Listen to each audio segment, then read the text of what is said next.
Right guys, this is just a little follow-up from the video I made with the standoff tool I made for the degree wheel, crankshaft degree wheel, timing disc, whatever you want to call it. I've now made a bracket for the top end to hold a couple of dial gauges which sit in the push rods on number 1 cylinder on this T140 motor. For anyone that is looking at doing either standard time and confirming it somewhere near it needs to be, or if they're running non-standard timing and they need to know where peak lift is on the camshafts.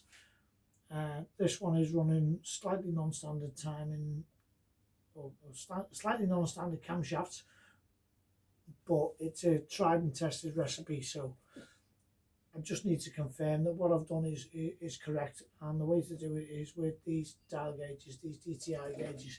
So this bracket I've made here is bolted to the cylinder head studs on the number 1 cylinder side.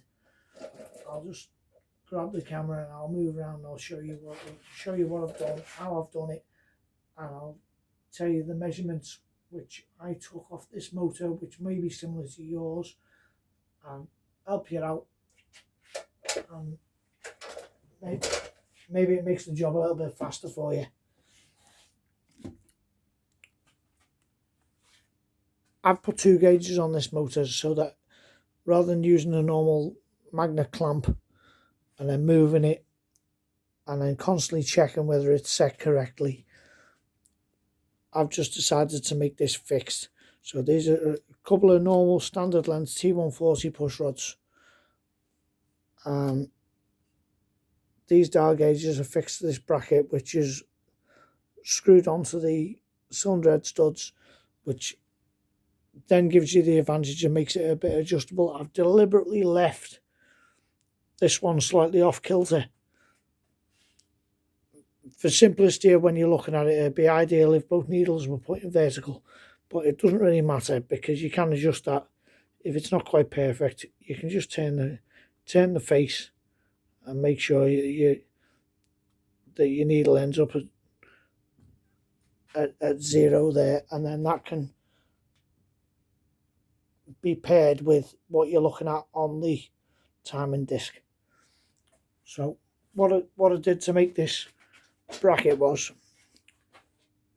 I cut off a bit of flat bar. I think that was 100mm. The centres between these 2 studs on this engine were 85mm, and I drilled them to 10mm to give it a little bit of wiggle room, because 10mm is about 0.5mm bigger than 3/8, so that just gives you a little bit of shift for the adjustment, because the studs aren't absolutely parallel. The verticals from the base of the flat bar on there, the centre of that hole was, I drilled it to 6.5mm, 6mm bolts in there.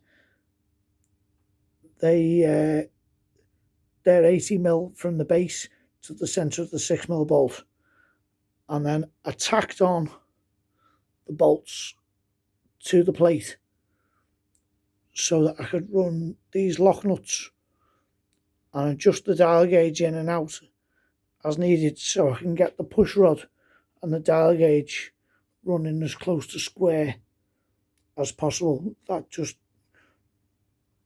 It's not critical, but it would just take a little bit of guesswork out of it. It just helps your brain a bit, rather than wondering if the magnetic thing's tilted or whatever. You can do several revolutions and get different readings all the time. If it's bolted up solid, then you can pretty much take it for granted that what you're seeing is real, and sit there with a pen and paper as you see in the opening and closing events of the camshaft. Take notes on a piece of paper, do it a bunch of times, and see if you keep getting the same results between the timer wheel on the crank and what you're seeing on the gauges. Take the intermediate gear out a bunch of times just to confirm, and then find out which keyway for your combination of cams is going to work the best, because each one of these keyways gives you a third of a tooth adjustment, and then you've also got the option of moving a tooth either way with each of those settings. So I just thought I'd show you that, because this is going to help me, it might help somebody else. Thanks for watching, appreciate that. Cheers guys.